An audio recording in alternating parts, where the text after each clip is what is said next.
This isn't your parents, Archie. The CW's Riverdale is a moody murder mystery meets soap opera based on the old comics. Let's take a look behind the scenes at some facts that even the biggest Riverdale fans might not know. Acting can be a difficult balance for a performer. They have to use their memories and experiences to inform a character's behavior while also suppressing their own traits and cutting off their personal impulses. In her very first on-screen appearance on Riverdale, Madelaine Petsch had to quell her growing inner panic. The series begins with Cheryl Blossom and her doomed brother Jason in a rowboat on the Sweetwater River. As it turns out, that was a hard sequence for Petsch to film. She told Glamour, "I'm afraid of open bodies of water. I was in a glass-bottomed boat that broke a long time ago, so I've always been kind of freaked out. When I read the script for that scene in Riverdale, I assumed they'd use a stunt double in the boat." Instead, the crew expected Petsch to get in the rowboat for the scene. Luckily, Petsch was able to conquer her fear long enough to shoot the scene, and everything went swimmingly. She even remarked afterwards that it was kind of like therapy. On Riverdale, Archie is a singer-songwriter in the Ed Sheeran vein because he's both red-headed and very emotional. Actor KJ Apa is reportedly up for the musical challenge, considering the young actor really does play the guitar. However, Apa doesn't write those original to the show songs he's been shown performing at Riverdale High events. Those tunes are composed by staff songwriters. As it turns out, he doesn't really enjoy his character's songs. He told The Last magazine, "The songs that he writes, I don't think I would listen to them. I listen to a bit of everything, but mostly classic rock and punk rock. I'm into harder stuff than Archie is."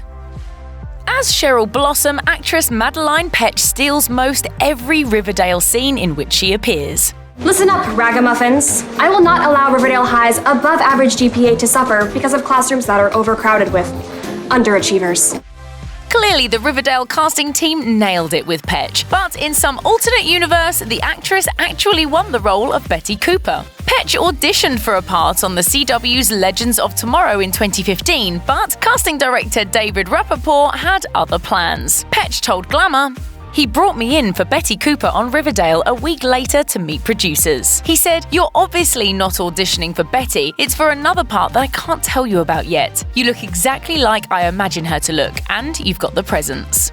That role was obviously Cheryl, and Petsch was cast soon after the meeting. Although she wasn't the only actress to audition for Betty, according to Entertainment Weekly, 13 Reasons Why star Catherine Langford also auditioned, although she didn't get the part. While Riverdale gets a bit more bonkers with every passing season, the show may never top the moment in Season 1 when viewers get an intimate look inside Thornhill, the Blossom family's stately mansion. Therein sits patriarch Cliff Blossom's wig room, an enclosure full of various red-dyed toupees atop mannequin heads. At a 2018 PallyFest panel, creator and executive producer Roberto Aguirre-Sacasa shared that the whole thing was an elaborate joke. Actor Barclay Hope, who plays Cliff Blossom, didn't want to dye his hair that signature blossom hue, so the production had to rely on wigs. Then some executives at the CW told Aguirre-Sacasa how fake and bad those toupees looked on Barclay. The crew decided to film the actor rocking his naturally grey hair and then write a scene explaining that he wore wigs. That gave the crew the perfect opportunity to construct and film a ridiculous room full of terrible wigs. How many wigs does your father have? One for every mood. Legend has it that Clifford's hair turned white overnight. Speaking of odd things people on Riverdale wear on their heads, it just wouldn't be an Archie adaptation without Jughead's crown meets beanie hat. It's technically a whoopee cap, a style of chapeau popular with the teens back when Jughead and his pals first appeared in print in the 1940s. Times changed, fashions adapted, but Jughead kept his hat through 70 years of comics. I'm a weirdo. I don't fit in, and I don't want to fit in. Have you ever seen me without this stupid hat on? That's weird.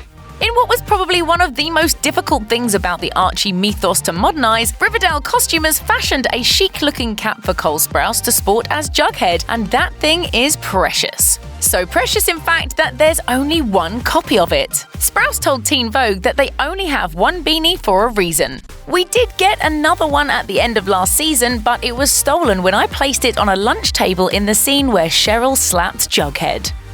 Girl craziness is a hallmark of Archie stories. Archie perpetually pursues Betty, Veronica, and almost every other girl in Riverdale on occasion, and so does Reggie. The only major character who isn't hopelessly burdened by his teenage hormones is Jughead. In a 2016 issue of Jughead, writer Chip Zdarsky and artist Erica Henderson made the character's fundamental lack of sexual interest canon by making Jughead Jones officially asexual.